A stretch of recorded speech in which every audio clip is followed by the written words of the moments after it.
Më 30 prill, Piramida u kthye në një hapësirë informimi, ndërgjegjësimi dhe promovimi mbi stilin e jetesës dhe reduktimin e rrezikeve, duke e trajtuar këtë koncept jo vetëm në lidhje me sëmundjet, por me një qasje praktike ndaj dëmit dhe alternativave të cilat ndikojnë pozitivisht në shëndetin tonë. Konferenca mblodhi përfaqësues nga Ministria e Shëndetësisë dhe Mbrojtjes Sociale, Instituti i Shëndetit Publik, Fakulteti i Mjekësisë, si dhe profesionist nga fusha të ndryshme si psikologjia, dentistria, toksikologjia, nutricioni, aktiviteti fizik, media dhe teknologjia për të diskutuar mbi rolin e secilit në ndërtimin e zakoneve të shëndetshme. Në fjalën përshëndetëse, profesoresh doktoresh Mira Rakacolli, zëvendës ministre e Shëndetësisë, vlerësoi konferencën dhe nënvizoi rëndësinë e parandalimit në kujdesin shëndetësor. Duke parë programin e konferencës, duke parë edhe ato ndikimet që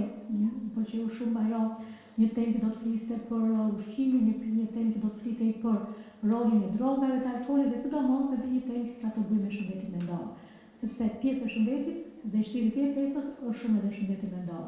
Kështu që të cilin për shkak të stigmës, për shkak të shumë gjërave ne nuk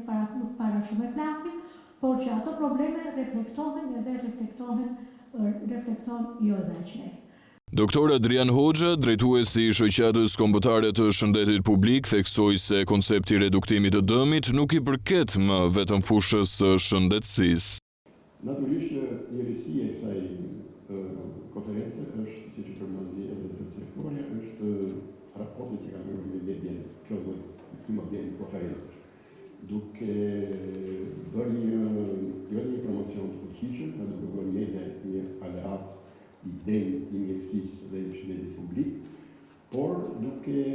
bërë një marketing të fuqishëm të çështjeve të trajtuara, të cilat janë jashtëzakonisht të rëndësishme për popullatën.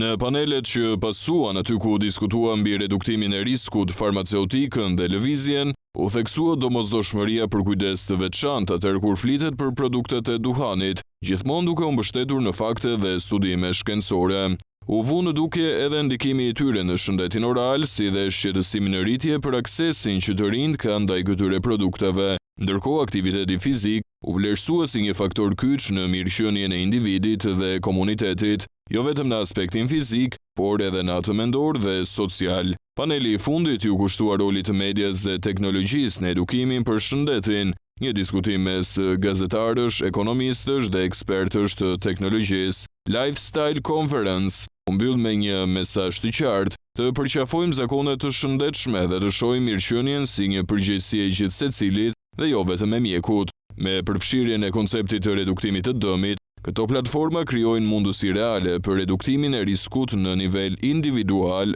dhe komunitar.